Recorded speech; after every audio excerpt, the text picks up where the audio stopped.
من قتل نفسا بغیر نفس او فساد فی الارض فکأنما قتل الناس جمیعا۔ سیالکوٹ میں ہونے والا یہ المناک دردناک واقعہ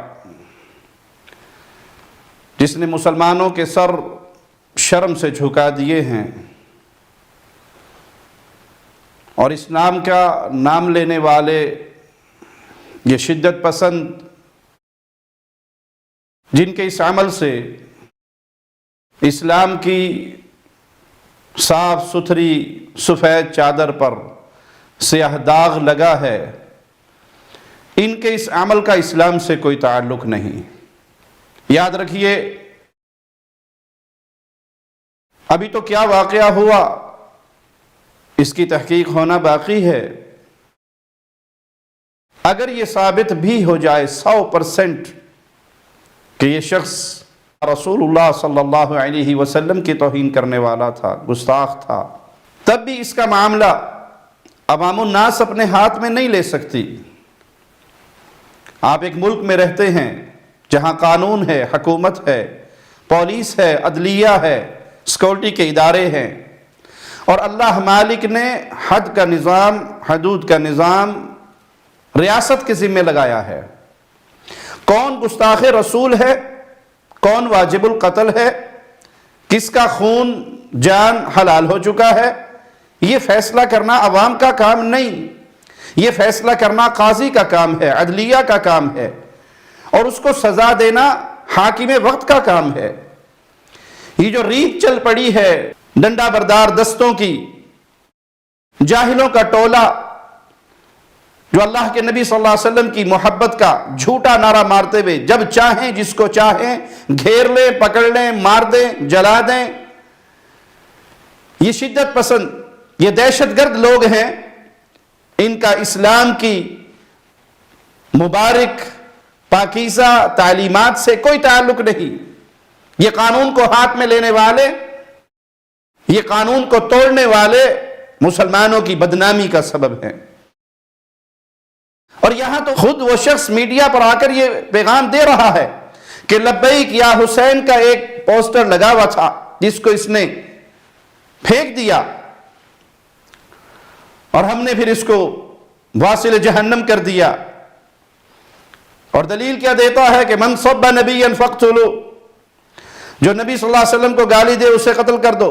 قرآن تھا کمار پیپر دے اتنے لکھے آئی دوبار اتنے لبیک یا حسین لکھے آئی کہ درود شریف پڑھیں صبح دے وقت، اس نے وہ پھاڑ کے باسکٹ کے اتنے سٹیا، باسکٹ پہ سٹ چڑھیا ہے۔ اسی اپنے جڑا فورمین نو کہا کہ یار غلط ہویا ہے تینوں کہو کہ معافی منگی، اگو جڑا نا گلاں کردا نس گیا اندر دفتر چ۔ اسی اپنی مینجمنٹ نال گل کیتی ہے، انہوں نے کہ پھر اپنی رل مل کے جڑا نا ائی سارے کٹھے ہوئے ہیں، انہوں جلیل خوار کر کے نا واصلے جہنم کر چڑھیا۔ آئندہ جڑا بھی اینج کرے گا ساڈے انبیاء کرام دے بارے حضور آپ کے نام پر جان بھی قربان، کیونکہ من سب نبی فاقتلوہ، ہمارے نبی پاک نے حدیث بھی ہے کہ جو بھی نبیوں کی شان میں گستاخی کرے گا اس کا سر تن سے جدا کیا جائے۔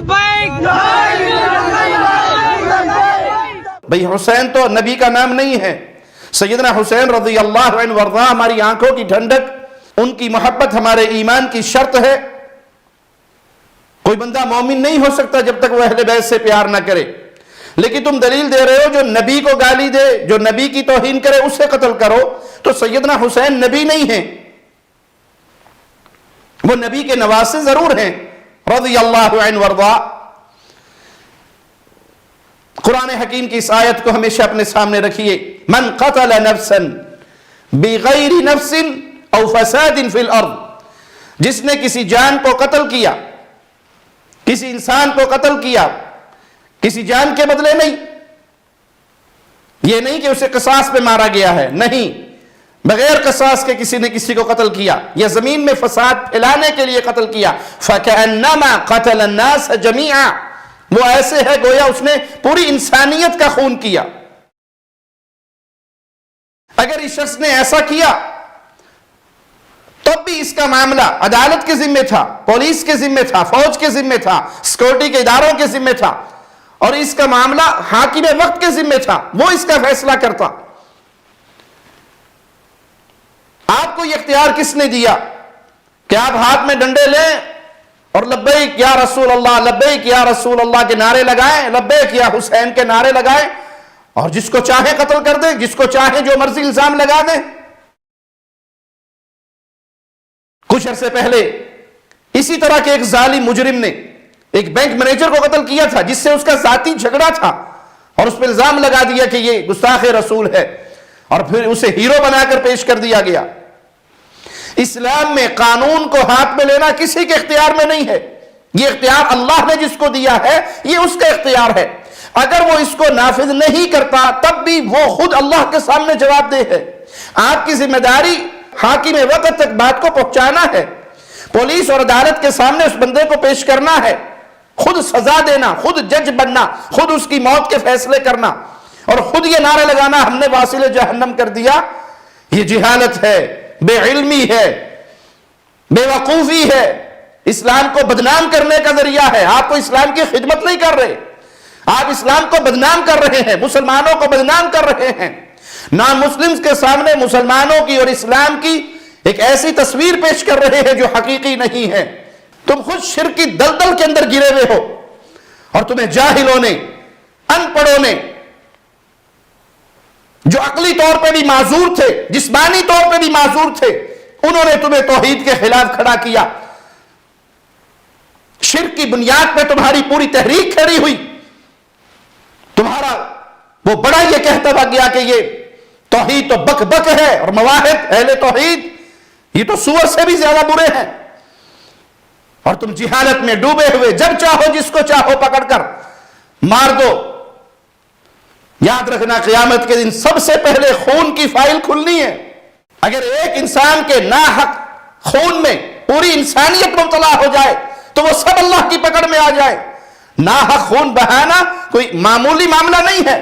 ذمہ داران کو ایسے شدت پسند گروہوں کو کنٹرول کرنا چاہیے کہ جب چاہے لاٹھیاں لے کر روڈ بلاک کر دے، جب چاہے پولیس والوں کو مار دے، جب چاہے فوجیوں کے اوپر چڑھ دوڑے۔ یہ ایک دہشت گرد گروہ ہے، اور یہ ایک دہشت گرد سوچ ہے جو معاشرے کے اندر پروان چڑھ رہی ہے۔ اور وطن عزیز جہاں فرقہ پرستی کا بہت بڑا طوفان برپا ہے، وہاں تو ہر فرقے والا دوسرے کو گستاخ رسول سمجھتا ہے۔